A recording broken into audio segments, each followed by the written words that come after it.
علیم من الشیطان اللعین الرجیم بسم اللہ الرحمن الرحیم الحمد للہ وکفا والسلام علی عبادہ الذین اصطفیٰ اما بعد فقد قال اللہ سبحانہ وتعالی فی محکم کتابہ المبین بسم اللہ الرحمن الرحیم قل یا ایھا الکافرون لا اعبد ما تعبدون ولا انتم عابدون ما اعبد ولا انا عابد ما عبدتم ولا انتم عابدون ما اعبد لکم دینکم ولی دین۔ عزیزان محترم، سورہ کافرون کی تلاوت کا شرف حاصل کیا گیا۔ آج کی ترتیب کے اعتبار سے یہ سورہ قرآن مجید کا 109واں سورہ ہے۔ اس سورہ مبارکہ میں 6 آیتیں ہیں اور ایک خاص قسم کا اعلان ہے۔ بسم اللہ الرحمن الرحیم قل یا ایھا الکافرون، حبیب کہہ دو، قل یعنی کہہ دو، کیا کہہ دو؟ یا ایھا الکافرون، اے کفر اختیار کرنے والو، لا اعبد ما تعبدون، جس کی تم عبادت کرتے ہو اس کی میں عبادت نہیں کرتا، ولا انتم عابدون ما اعبد، اور جس کی میں عبادت کرتا ہوں اس کی عبادت تم نہیں کرتے، ولا انا عابد ما عبدتم، اور جس کی عبادت میں کرنے والا ہوں تم اس کی عبادت نہیں کرو گے، ولا انتم عابدون ما اعبد، اور جس کی میں عبادت کرتا ہوں تمہیں اس کی عبادت سے انکار ہے، لکم دینکم ولی دین، تمہارے لیے تمہارا دین ہے اور میرے لیے میرا دین ہے۔ 6 آیتوں کے اس سورہ مبارکہ میں پروردگار عالم نے اپنے حبیب کو یہ حکم دیا کہ کافروں تک یہ بات پہنچا دو کہ تمہاری عبادت اور ہے اور میری عبادت اور ہے۔ قبل اس کے کہ ہم ان جملوں کے اوپر غور و فکر سے کام لیں، یہ ضروری ہے کہ اس سورہ مبارکہ کی شان نزول دیکھی جائے کہ کس سلسلے میں یہ سورہ مبارکہ نازل ہوا۔ لکھا ہے علماء تفسیر نے کہ پیغمبر اکرم کی تحریک کے زمانے میں، آغاز نبوت میں، مشرکین کو ابھی یہ یقین نہیں ہوا تھا کہ پیغمبر اپنے اصرار پر اور اپنی شدت پر قائم رہیں گے، تو اکثر و بیشتر سرداران قریش اور سرداران مکہ جو مشرک تھے وہ بیٹھ کر یہ سوچا کرتے تھے کہ کوئی ایسی ترکیب نکالو کہ ہم اس شخص کے پیغام سے بھی بچ جائیں اور کسی تصادم کی کوئی صورت پیدا نہ ہو۔ ایک وقت بنا جس میں ابو جہل تھا، عاص ابن وائل سہمی تھا، ابو لہب تھا، اب ابن ابی یغوث تھا، اور دوسرے سرداران قریش تھے اس وقت کے اندر۔ اس وقت کی تشکیل ہوئی اور ان سرداران مکہ نے آ کر پیغمبر اکرم سے یہ کہا کہ ہم یہ ہیں کہ ہمارے اور آپ کے درمیان کوئی منافرت اور کوئی اختلاف پیدا نہ ہو، اس لیے ہماری خواہش یہ ہے کہ کچھ آپ اپنی جگہ سے ہٹیں، کچھ ہم اپنے مقام سے ہٹیں، اور کسی تیسری جگہ پر ہم دونوں کا اشتراک ہو جائے۔ آپ نے تشریح پوچھی کہ بھئی اس جملے کا مطلب کیا ہے؟ تو مشرکین مکہ نے یہ کہا کہ ہم یہ چاہتے ہیں کہ 1 سال آپ ہمارے بتوں کی عبادت کریں، تو اس کے جواب میں 1 سال ہم آپ کے خدا کی عبادت کریں گے۔ یہ ہے اس سورہ مبارکہ کا پس منظر اور اس سورہ مبارکہ کی شان نزول۔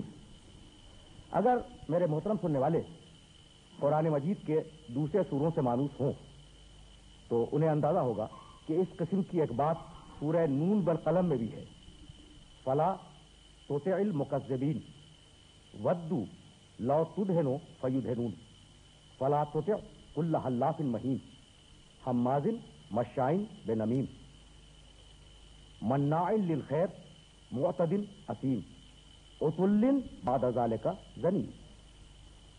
حبیب خبردار، تکذیب کرنے والوں کی اطاعت نہ کرنا، مکذبین کی اطاعت نہ کرنا. ودو، ان مکذبین کی خواہش یہ ہے، لو تدہنو فیدہنون، تم تھوڑی سی مداہنت کرو تو پھر یہ بھی اس کے مقابلے میں تھوڑی سی مداہنت اختیار کریں گے. یعنی کچھ تم آگے بڑھو اور کچھ وہ آگے بڑھ کے آ جائیں. نہ تم اپنے مکمل اسلام پہ قائم رہو اور نہ وہ اپنے مکمل شرک اور کفر کے اوپر قائم رہے. فلا تطع کل حلاف مہین، حبیب خبردار کسی جھوٹی قسم کھانے والی کی اطاعت نہ کرنا. مہین جو کم ظرف ہو اس کی اطاعت نہ کرنا. حمازن مشائن بنمیم، جو عیب کی تلاش میں رہتا ہو، عیب جو ہو اس کی اطاعت نہ کرنا. جو چغل خور ہو اس کی اطاعت نہ کرنا. مناع للخیر، جو انسان کو خیر سے روکے اس کی اطاعت نہ کرنا. معتد، جو اپنی حد سے آگے بڑھ جائے اس کی اطاعت نہ کرنا. اثیم، جو گنہگار ہو اس کی اطاعت نہ کرنا. عتل، جو سرکش ہو، حبیب خبردار اس کی اطاعت نہ کرنا. بعد ذالک زنیم، اور حبیب جس کے شجرے میں کوئی خرابی ہو خبردار تم اس کی اطاعت نہ کرنا. تو ان آیات کے درمیان میں جو ٹکڑا ہے، ودو لو تدہنو فیدہنون، ان کی خواہش یہ ہے کہ کچھ تم آگے بڑھو اور کچھ یہ آگے بڑھائیں. تو خبردار حبیب عقیدے پر اور توحید پر کسی قسم کی مصالحت کا کوئی امکان نہیں ہے. یہی حکم اس سورہ مبارکہ میں دیا گیا کہ قل یا ایھا الکافرون، حبیب کہہ دو کہ اے کافرو، اے کفر اختیار کرنے والو، نہ میں تمہارے طریقہ عبادت کو قبول کروں گا، نہ تم میرے طریقہ عبادت کو قبول کرو گے. نہ میں تمہارے طریقہ عبادت کو قبول کرتا ہوں اور نہ تم میرے طریقہ عبادت کو قبول کرتے ہو. تمہارا دین تمہارے پاس رہے اور میرا دین میرے پاس رہے. دیکھیے وہ جو پیغام لے کے آئے تھے مشرکین مکہ، وہ پیغام یہ تھا کہ 1 سال آپ ہمارے بتوں کی عبادت کریں، اس کے جواب میں 1 سال ہم آپ کے خدا کی عبادت کریں گے. یہ جو مطالبہ ہے مشرکین مکہ کا، اس مطالبے نے مشرکین مکہ کو ایکسپوز کر دیا، انہیں کھول کے سامنے رکھ دیا. وہ اس طریقے سے کہ 1 سال آپ ہمارے بتوں کی عبادت کریں، اس کے جواب میں ہم کیا کریں گے؟ 1 سال ہم آپ کے خدا کی عبادت کریں گے. تو اگر مشرکین مکہ کو اپنے پر 100% اعتبار ہوتا تو وہ کبھی اس بات کو قبول نہ کرتے. مشرکین مکہ کو اگر 100% اعتبار ہوتا اپنے بتوں پر اور ان کی طاقتوں پر اور ان کی توانائیوں پر، ان کی پشت پناہی پر، تو وہ کبھی اس بات کا اقرار نہ کرتے کہ ہم 1 سال آپ کے خدا کی عبادت کریں گے. یہ ایک نفسیاتی رخ تھا جو مشرکین مکہ کا سامنے آیا. دوسرا نفسیاتی رخ جو اسی جملے سے نکل کے آ رہا ہے، وہ جملہ یہ ہے کہ دیکھیے عربی زبان کی ایک مثل ہے، المرء یقیس علی نفسہ، انسان دوسرے کو اپنے ہی نفس پر قیاس کرتا ہے. یعنی انسان اگر اچھا ہے تو اس کے دماغ میں جو سامنے والا انسان ہے نا وہ بھی اچھا ہی ہوگا. انسان اگر فطرتاً برا ہے تو دوسرے کے متعلق بھی وہ برائی ہی سوچے گا. اب یہ ایک ایسی منزل آ رہی ہے کہ میں چاہوں گا کہ تفسیر کا ایک مرحلہ میرے سننے والوں کے ذہن میں محفوظ ہو جائے. دیکھیے حضرت آدم علیہ السلام اور حضرت حوا سلام اللہ علیہ، ان دونوں کو شیطان نے کسی نہ کسی صورت میں ورغلایا. یہ ایک مستقل سبجیکٹ ہے کہ نبی ورغلایا جا سکتا ہے یا نہیں، تو اس پر میں کسی موقع پر عرض کروں گا آپ کی خدمت میں. لیکن اتنا ہے فاز اللہم شیطان، شیطان نے انہیں ہلا دیا. تو اب سوال دماغوں میں یہ پیدا ہو سکتا ہے کہ وہ جو مقام عصمت پر فائز ہو، وہ شخص جو مرتبہ نبوت کے اوپر فائز ہو، وہ انسان جو اس کائنات کا پہلا ہدایت کرنے والا انسان ہو، اسے شیطان نے ہلایا کیسے؟ کیا دل میں گھس گیا؟ یوسوس فی صدور الناس، تو کیا آدم علیہ السلام کے دل میں گھس کے ابلیس نے وسوسہ پیدا کر دیا؟ اگر یہ بات مانی جائے تو یہ مقام نبوت کے منافی ہے.